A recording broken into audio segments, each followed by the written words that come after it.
Kaderisasi Wilayah FTTM 2020. Halo semuanya, peserta KTU FTTM 2020. Kembali lagi di podcast bersama kami. Kenalin, nama aku Obet dari Teknik Permiakan 2018. Dan aku nggak sendiri, aku ditemanin sama... Halo semua, kenalin nama aku Gilbert dari Teknik Pertambangan 2018. Jadi rencananya kita bakalan ngebahas apa nih, Bert, kira-kira? Buat podcast kali ini nih. Jadi podcast kali ini teman-teman semua, kita bakal ngebahas terkait pergerakan apa yang biasa mahasiswa lakukan nih. Oke. Kita dengan narasumbernya siapa nih, Bert, kira-kira? Nah, narasumber ini sebenarnya salah satu legenda KM ITB nih. Asik. Waduh. Mantap. Jadi, narasumber kita kali ini adalah Bang Ardi Rasiwardana. Yeay. Mantap. Jadi Bang Ardi ini merupakan salah satu lulusan terbaik dari Institut Teknologi Bandung. Dia juga alumni dari SMA 8 Jakarta. Nah, selama dia berada di ITB ini, dia pernah menjabat sebagai ketua presiden KM ITB. Presiden KM ITB, lalu juga pernah menjadi panitia yang tidak mengurus seminar ITB National Energy and Mining, seminar September Energi. Lalu dia juga ikut Student Union of Indonesia sebagai koordinator of Infrastructure Strategy Issue. Oke, selanjutnya gimana nih, Bet? Oke, langsung aja nih Bang Ardinya boleh kenalin diri dulu nih, langsung nih. Dari jurusan apa nih Bang? Gitu. Oke. Halo buat teman-teman semuanya. Makasih buat panitia Kadwil yang udah ngundang dan bisa sharing-sharing di sini. Terus terima kasih juga buat teman-teman peserta Kadwil yang harapannya sih nanti tetap semangat buat ngejalanin kaderisasi selama prosesnya. Nah, kenalin, nama saya Ardi Rasiwardana. Di sini saya dulu jurusannya sih Teknik Pertambangan, angkatan 2013. Terus ya alhamdulillahnya sudah lulus di tahun 2018. Saya kebetulan 5 tahun, karena memang ada tuntutan untuk amanah di kampus dulu. Habis itu setelah selesai, bulan Juli saya di wisuda. Setelah wisuda, waktu itu sempat bekerja dulu bersama Kang Ridwan Kamil di Pemprov Jabar, tim sinergisasi dan optimasi pembangunannya. Setelah itu saya akhirnya berkesempatan untuk buka usaha di Samarinda, dan alhamdulillahnya sekarang saya jadi berprofesi sebagai pengusaha di Samarinda sih. Jadi ya biarpun kecil-kecilan, mungkin saya sekarang sudah mulai bisa jalan sendiri kali ya. Mungkin itu kali profil saya sekarang. Oke. Oke. Mantap. Berarti kita langsung lanjut aja nih ya. Bang Ardi tadi udah jelasin dia sekarang lagi buat usaha juga kan. Nah, kalau dari Gilbert ada yang mau ditanya dulu nggak ke Bang Ardi gitu atau gimana? Nggak ada ya? Oke, berarti kita langsung lanjut aja nih. Jadi pembahasan kita kali ini nih Bang, itu tuh terkait dengan pergerakan mahasiswa. Karena kayak skeptis gitu sih sebenarnya kalau untuk zaman sekarang pergerakan mahasiswa itu sebenarnya bentuknya kayak gimana dan segala macamnya itu gitu. Nah, pengen nanya dulu nih Bang, pertama-tama sebenarnya kalau dari Abang sih boleh sambil cerita-cerita juga kalau mahasiswa itu sebenarnya kenapa sih harus ngelakuin pergerakan gitu? Maksudnya kenapa emang benar gitu kalau mahasiswa itu pergerakan mahasiswa itu harus menuntaskan masalah, atau sebenarnya itu cuman buat apa sih namanya kayak mengembangkan dirinya aja gitu, atau gimana sih Bang menurut Abang gitu? Iya. Oke. Nah, jadi sebenarnya tadi poinnya tuh udah disebutin bahkan dalam pertanyaannya kan, apakah mahasiswa harus bergerak dan apakah itu menuntaskan masalah yang ada atau hanya untuk sebatas mengembangkan diri. Jadi poinnya tuh kenapa harus bergerak ada di dua tadi itu. Yang pertama adalah memang untuk menuntaskan gitu ya. Kedua adalah untuk mengembangkan diri. Jadi itu bukan sesuatu yang dipilih, jadi bukan atau tapi dan. Jadi jawabannya adalah ketika ditanya kenapa sih mahasiswa harus bergerak? Ya, simpelnya adalah karena hari ini kita masih banyak menemui permasalahan di tengah masyarakat, tidak banyak orang yang punya ilmu dalam hal ini adalah ilmu pengetahuan untuk bisa menyelesaikan permasalahan tersebut, dan sedikit orang yang ada di kalangan dalam tanda kutip intelektual adalah mahasiswa. Jadi mahasiswa punya kewajiban untuk bisa turut serta dalam menyelesaikan masalah tersebut. Nah, terlepas dari itu, masalah nggak ada sebuah, mungkin kalau masalah individu bisa selesai dalam 1-2 hari atau seminggu atau sebulan. Tapi kalau ada permasalahan sosial, permasalahan bangsa, permasalahan negara, bahkan permasalahan dunia gitu ya, nggak mungkin ada yang bisa diselesaikan dalam 1-2 hari. Nah, oleh karena itu, yang dimaksud dari mengembangkan diri di sini itu bukan cuma sebatas mengembangkan diri, kita supaya bisa jago hard skill kita bisa teknik pertambangan kita, bagaimana nilai ilmu-ilmu keteknikan kita hebat, bagaimana kita bisa buat penelitian di sana sini, bukan cuma sebatas itu termasuk, tapi bukan cuma sebatas itu. Tapi yang aku mau tekankan pengembangan diri di sini adalah bagaimana kita sebagai mahasiswa ini bisa kalau bahasa aku zaman dulu itu adalah menanam benih ya. Jadi zaman di kampus sebagai mahasiswa itu adalah menanam benih. Menanam benih apa? Benih idealisme. Karena apa? Karena masalah tadi aku bilang, masalah bangsa tidak akan bisa diselesaikan dalam waktu sekejap mata. Oleh karena itu penting buat kita untuk hari ini menanam dulu gitu. Menanam dulu. Masalah hari ini selesai saat itu juga ketika jadi mahasiswa itu bagus. Tapi ketika itu tidak selesai dalam waktu kita menjadi mahasiswa, ya kita harus mempertahankan idealisme itu sampai akhirnya kita selesai kuliah. Itu sih yang buat aku percaya bahwa gerakan mahasiswa akhirnya akan selalu dibutuhkan. Kenapa? Karena kita akan tetap punya masalah, dan masalah ini tidak akan bisa diselesaikan secara cepat. Oleh karena itu mahasiswa dalam kewajibannya sebagai intelektual harus ikut serta menyelesaikan masalah tersebut, dan ketika dia tidak selesai dalam waktu yang singkat, dia kan minimal dia sudah punya idealisme tadi kan, dia sudah punya nilai-nilai ya yang dipertahankan sama dia akan tetap berjalan di situ gitu. Dia akan tetap dalam kapasitasnya dia akan tetap mempertahankan bahwa ini yang benar dan ini akan saya pertahankan ketika selesai kuliah maksud saya. Kayak gitu sih. Jadi buatku sih memang tadi ada kok gerakan-gerakan mahasiswa yang menuntaskan masalah, ada juga yang tidak gitu. Maksudnya tidak di sini tuh minimal menunda permasalahan atau minimal menghindari permasalahan, atau minimal tidak menimbulkan permasalahan, atau bahkan tadi sebatas menanam bibit idealisme yang mana masalahnya ada nih sekarang besar tapi nggak bisa diselesaikan sekarang. Akhirnya ya mau tidak mau kita butuh resource yang lebih besar lagi, kita butuh orang-orang yang lebih banyak lagi, kita butuh sumber daya material yang lebih luas lagi. Akhirnya kita nggak bisa menyelesaikan sekarang ketika jadi mahasiswa, tapi minimal kita tahu ada sudut pandang ideal yang harus kita capai nanti setelah kita selesai.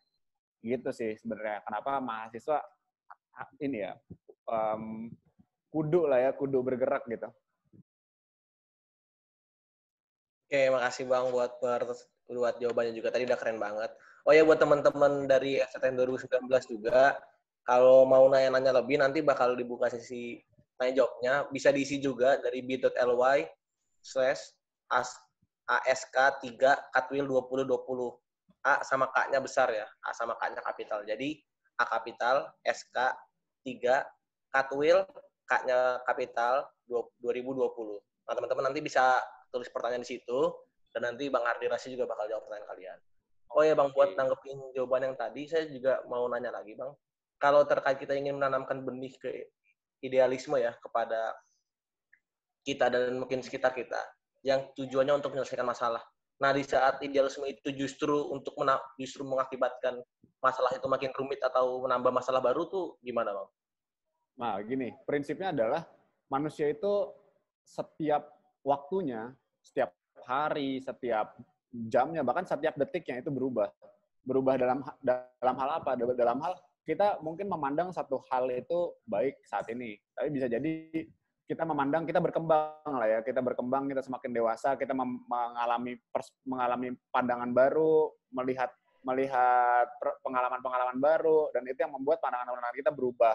Nah, di sini ya idealisme dalam hal yang tadi ditanyakan itu bukan terkait bagaimana kita 100% misalkan tadi ya, aku berbicara tentang perubahan bukan bilang bahwa kita akan berubah 100%. Misalkan saya menganggap bahwa tadinya gerakan mahasiswa itu adalah gerakan yang baik untuk dijalankan, terus ketika saya berpengalaman setelah itu menganggap bahwa gerakan mahasiswa itu salah gitu ya, justru tidak harus dijalankan gitu. Nah, menurut saya kan itu apa ya?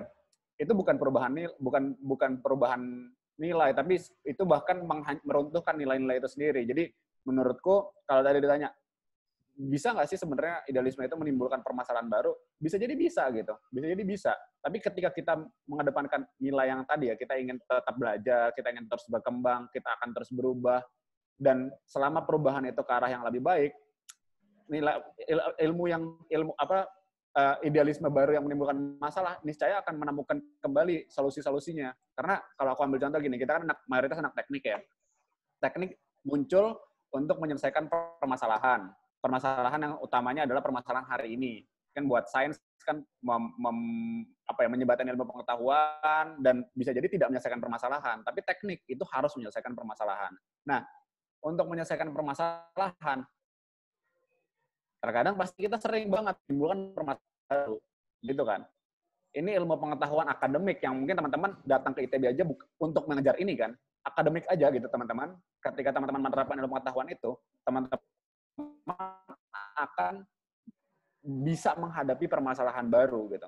Ketika kita misalkan dalam teknik pertambangan, ketika kita mau ngebangun jalur hauling baru, kita akan mau tidak mau misalkan melakukan pembukaan jalur lagi, pemerataan jalan lagi, akan ada konsekuensi di situ kan. Akan ada, bisa jadi hutan yang dibabat lagi, bisa jadi suhu lingkungan yang lebih panas, itu akan ada konsekuensi, akan menimbulkan masalah baru. Tapi kan intinya bukan bagaimana idealisme atau ilmu pengetahuan atau nilai-nilai yang kita percaya ini menimbulkan masalah baru lagi atau tidak gitu. Yang jelas idealisme hari ini untuk kita gunakan bagaimana caranya kita bisa menyelesaikan permasalahan ini dengan memandang bahwa ada peran perubahan dalam diri kita ya, dalam diri manusia, dalam diri masyarakat yang akan terus berubah pun ketika timbul masalah baru gitu.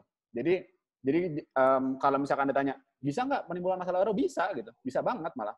Tadi gue bilang ilmu pengetahuan aja bisa menimbulkan masalah baru, idealisme, kepercayaan, nilai-nilai itu juga bisa menimbulkan masalah baru. Tapi kita harus percaya bahwa ada masalah baru yang timbul, akan ada nilai baru juga, akan ada solusi baru, akan ada pemikiran baru, teknologi-teknologi baru yang bisa menyelesaikan permasalahan itu. Dan selama ada itikat baik untuk kita mau menyelesaikan permasalahannya, kita menanam idealisme tadi ya, kita menanam idealisme dan mau menyelesaikan permasalahannya, ya di masa yang akan datang, nilai ini akan terus berkembang, gitu. Ini akan terus berkembang dan akan terus menyelesaikan permasalahan. Jadi itu sih yang aku percaya. Jadi biarpun ada masalah baru, tetap akan selesai kalau di masa yang akan datang juga.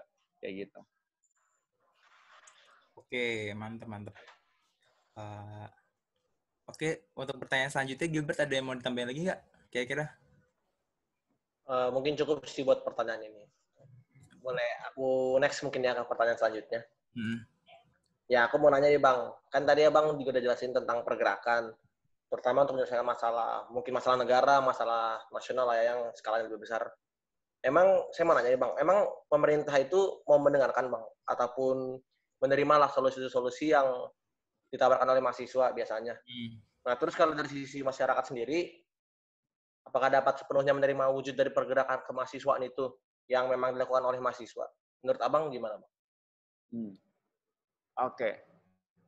Kalau sudut pandangku ya, masalah pemerintah yang tadi ya, sebetulnya kan bukan berarti ketika pemerintah tidak mau mendengarkan, sebenarnya pertanyaan ini agak unik. Kenapa? Karena kita harusnya tidak bertanya apakah pemerintah mau mendengarkan atau tidak. Tapi yang harus kita tanyakan adalah, ini bukan hanya pemerintah ya, tapi orang-orang yang dalam hal ini adalah penguasa masyarakat. Penguasa masyarakat itu bukan cuma pemerintah. Penguasa masyarakat ini ada elit pemuda, di situ ada orang-orang yang berlebih secara material, ada pemerintah juga yang punya wewenang politik di sana, terus banyak lagi ada tokoh-tokoh masyarakat. Itu adalah dalam hal ini dalam tanda kutip ya, aku bisa sebut adalah elit masyarakat atau penguasa di tengah masyarakat. Nah, bukannya hanya pemerintah. Kenapa? Karena aku mungkin meluruskan sedikit. Kalau misalkan kita hanya bergerak untuk pemerintah, nggak akan mungkin kita akan menemukan sebuah peradaban yang lebih baik. Kenapa? Karena nggak bisa peradaban digantungkan hanya sebatas kepada penguasa politik. Karena kalau kita menggantungkan hanya pada penguasa politik, pada akhirnya kita akan terjebak pada suatu kondisi di mana kita harus mencapai kekuasaan politik atau menguasai seluruh kekuasaan politik itu, padahal sebetulnya kan masalahnya bukan cuma itu ya. Itu penting gitu. Itu sangat penting dan itu utama malah menurut aku. Tapi di lain sisi kita juga ada permasalahan ekonomi yang tidak hanya bisa diselesaikan melalui politik. Kita ada permasalahan sosial, ada permasalahan budaya yang memang politik juga berpengaruh, tapi ada peran lain di dalamnya gitu.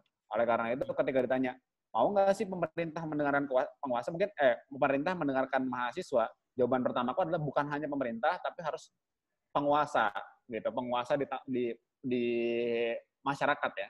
Dan bukan berarti ketika kita sebagai mahasiswa ini tuh bergerak itu menjadikan indikator apakah kita akan didengar atau tidak gitu.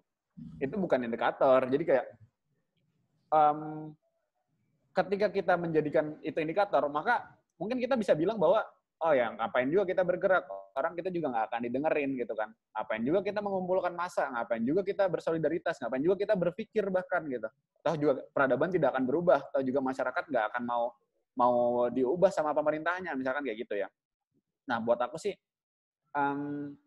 bukan itu poinnya, tapi yang jadi poin adalah bagaimanapun penguasa di masyarakat tadi itu mau mendengarkan atau tidak mendengarkan kita sebagai intelektual berkewajiban. Dua hal yang tadi aku sebutin. Yang pertama, terus mengembangkan diri dan mempertahankan sifat ilmu pengetahuan itu sendiri. Ya, sifat ilmu pengetahuan kan memang akan senantiasa berkembang, terus juga akan senantiasa mengkritik dirinya sendiri, akan senantiasa membenarkan apa yang salah di tengah masyarakat, dan menyelesaikan permasalahan yang ada saat itu gitu. Walaupun permasalahan mungkin bisa jadi tidak selesai.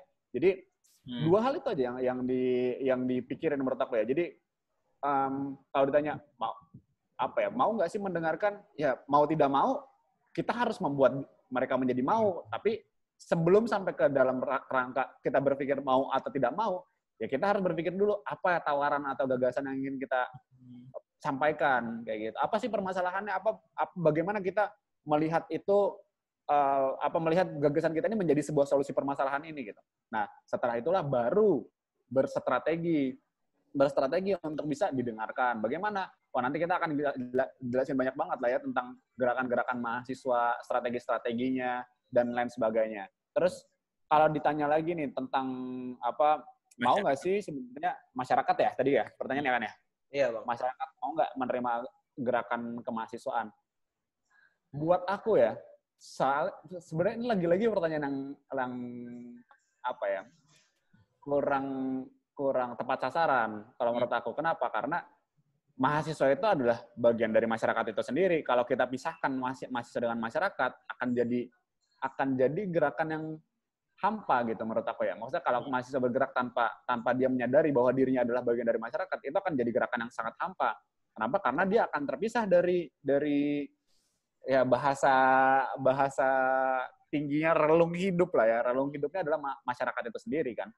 Oleh karena itu ketika gerakan mahasiswa misalkan tadi kita pisahkan aja ya, terpisah dari masyarakat, ya otomatis gerakan mahasiswa tidak akan pernah bisa diterima sama masyarakat.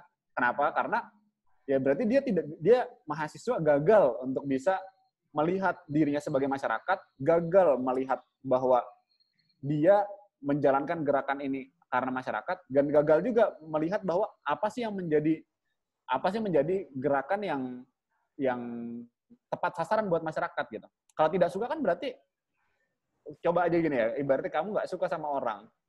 Ketika kamu nggak suka sama orang, berarti kan kamu orang tersebut gagal memahami kamu, betul kan ya? Dia gagal untuk memahami, oh ya ternyata misalkan ke aku ya, Ardi nih orangnya seperti ini, A, seperti B, karakteristiknya seperti C. Dia gagal memahami A, B, C ku, bisa jadi aku kesal sama dia gitu kan. Bisa jadi menimbulkan masalah. Nah, begitulah halnya. Ketika ada mahasiswa dan masyarakat ini kita anggap orang yang terpisah misalkan ya, orang yang terpisah, mahasiswa gagal memahami masyarakat tidak suka sama gerakan mahasiswa, ya berarti aku bisa simpulkan bahwa tadi kita gagal untuk menyelami apa ya, permasalahan di tengah masyarakat, menyelami hati masyarakat, dan gagal menjadi masyarakat itu sendiri. Gitu sih. Jadi kalau sekarang ditanya mahasiswa mau nggak, masyarakat mau nggak sih? Ya kalau saya masyarakat nih ya, masyarakat umum, bukan tidak sedang berstatus menjadi mahasiswa. Saya sih sangat menunggu gitu gerakan-gerakan mahasiswa. Begitu juga alumni yang lain. Bahkan gerakan teman-teman terutama mahasiswa itu di lingkar aktivis nasional, kebetulan saya tergabung di beberapa lingkar-lingkar aktivis tersebut, baik lingkar aktivis anti korupsi, pendidikan, dan lain sebagainya. Kami menunggu gitu gerakan mahasiswa. Kenapa? Karena pada akhirnya ketika menjadi, ini aku pisahin sedikit ya, ketika tidak lagi menjadi mahasiswa, kita punya banyak sekali kepentingan, punya banyak sekali tanggung jawab.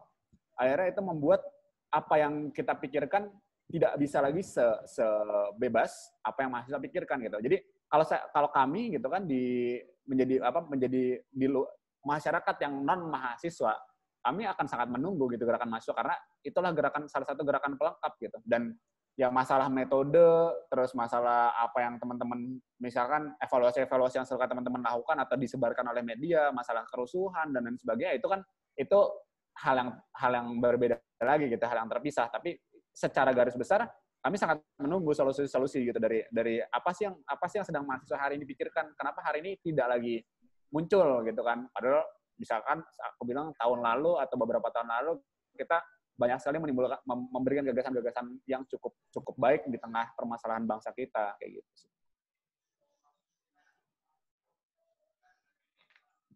Oke, makasih Bang buat jawabannya. Mungkin Obed ada tanggapan atau silakan Bet. Oke sih sebenarnya udah cukup menjawab. Berarti emang mahasiswa itu kalau untuk ke masyarakat juga harus, yang penting tuh ya emang kita harus berusaha juga buat berempati, buat kayak bisa memposisikan diri emang di tengah masyarakat itu gitu. Berarti sama ini sih Bang, kalau untuk berarti mahasiswa itu pergerakannya emang kayak nggak kan tadi Abang bilang kayak nunggu dari masyarakat sendiri, juga dari sisi alumni misalnya itu nunggu pergerakan mahasiswa. Berarti emang dan juga pergerakan mahasiswa itu pelengkap, berarti emang mahasiswa itu bergeraknya juga nggak sendiri dong Bang, atau gimana? Oh ya jelas, mahasiswa nggak akan pernah bisa sendiri, karena banyak elemen masyarakat di luar sana ya yang memang juga melakukan pergerakan yang sama gitu. Pokoknya kan intinya adalah gerakan ini ditujukan gitu ya, ditujukan untuk perubahan masyarakat yang lebih baik dari hari ini di berbagai sektor. Dan mahasiswa bisa jadi tidak mampu untuk mengcover gitu ya seluruh sektor tersebut gitu. Oleh karena itu gerakan masyarakat itu penting gitu. Gerakan masyarakat tani, gerakan masyarakat, gerakan buruh, gerakan pendidikan, gerakan anti korupsi, dan elemen-elemen masyarakat lainnya itu sangat penting untuk jadi mitra gerakan dari gerakan mahasiswa. Karena walaupun gerakan tadi aku bilang gerakan mahasiswa adalah bagian dari gerakan masyarakat itu sendiri, tapi jangan lupa bahwa ada elemen masyarakat lain yang juga dia sedang mengalami permasalahan yang bisa jadi tadi tidak tercover oleh mahasiswa. Dan ketika dia tidak tercover oleh gerakan mahasiswa, dia kan harus mampu untuk mengorganisasi dirinya sendiri kan. Dan itu jadi keindahan tersendiri buat aku ketika melihat ada gerakan mahasiswa, ada gerakan elemen masyarakat lain yang bekerja bersama-sama untuk sama-sama memperbaiki peradaban gitu, memperbaiki masyarakat, kayak gitu sih. Oke, udah mantap, cukup menjawab. Terus kalau ini sih Bang, kalau kita langsung beralih ke pertanyaan selanjutnya aja. Okay. Jadi sebenarnya akhir-akhir ini tuh ada isu-isu di tengah ini, balik ke kampus ya. Jadi kayak di dalam kampus sendiri itu ada isu-isu tentang katanya sih bentuk-bentuk pergerakan di KM ITB itu dibagi 3 gitu Bang kan, sesuai prinsip atau wujudnya gitu, Sosmas, Karinov, sama Sospol. Nah, nggak tahu kenapa ada beberapa mahasiswa sebagian itu resah kalau misalnya kayak udah gara-gara tiga wujud itu Negara itu tuh terbagi jadi gitu ya. udah tertanam gitu mindset kalau misalnya pergerakan itu aja atau kayak nggak bisa di satu padukan atau memang nanyain gitu kayak emang nggak ada pergerakan lain atau kayak misalnya kayak sosmas tuh gini-gini aja gitu maksudnya kayak nggak tahu sih ini emang keresahan dari beberapa mahasiswa lainnya gitu untuk sekarang ini. Ini sebenarnya pertanyaan yang tepat untuk ditanyakan ke saya sih. Kenapa? Karena ada yang tahu nggak sebelumnya ini sejarahnya seperti apa? Kenapa sebenarnya ada tiga gerakan ini? Ada yang pernah dengar nggak?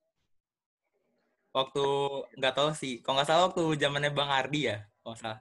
Iya, jadi benar nih makanya ini sebenarnya saya turut bertanggung jawab atas kejadian, bukan kejadian ya, atas hal ini dan menurut aku ini memang sampai di tahap pemikiran yang baik gitu ya. Karena jadi ceritanya gini, mungkin aku berangkat sedikit dari sejarah kali ya. Sejarahnya memang secara observatorial dari aku pribadi ketika aku mau maju, ada satu kondisi di mana mahasiswa itu dulu terbagi bukan berdasarkan apa ya, di ITB ya khususnya ya, bukan dibagi berdasarkan jenis gerakannya, tapi dulu dia dibagi berdasarkan aktif dan tidak aktif. Jadi ada terma, oh dia mah aktivis tulen, saya mah bukan aktivis kayak gitu ya. Jadi selalu ada pembagian itu. Jadi dulu tuh di zaman saya masuk kampus, yang saya temui adalah ya pembagian orang itu adalah orang yang aktif dan tidak aktif gitu. Kan alangkah sayang gitu ya. Maksudnya kalau kita bilang gerakan mahasiswa, masa gerakan mahasiswa harusnya ditambahin dong gerakan mahasiswa yang aktif gitu kan.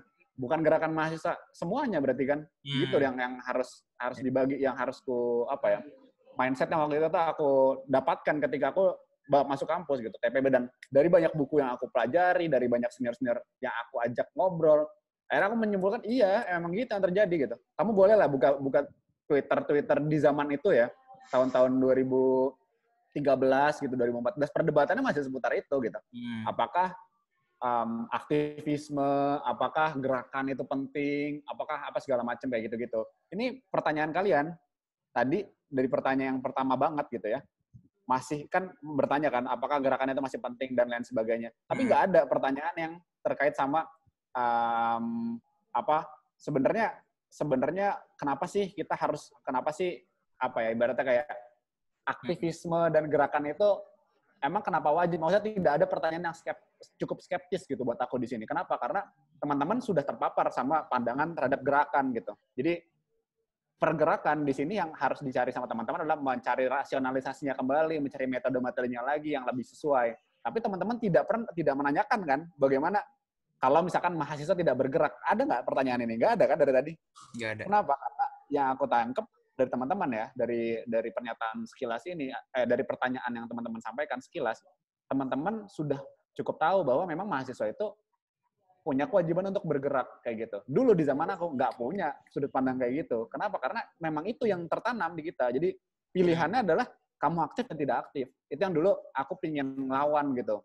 Kenapa pingin lawan? Karena kalau misalkan kita mendikotomikan mahasiswa menjadi aktif dan tidak aktif, akhirnya akan ada orang-orang yang ngerasa saya ngapain gitu ya, saya ngapain untuk aktif toh juga. Yang aktif kan nggak bisa semua gitu kan. Yang akhirnya jadi penggerak, yang akhirnya jadi punya kontribusi, dianggap dalam tanda kutip di sini punya kontribusi saat itu ya. Kan nggak semua, ngapain saya aktif. Jadi ya udahlah saya jadi orang-orang yang apatis aja gitu. Sama sekali saya nggak mau tahu. Akhirnya ketika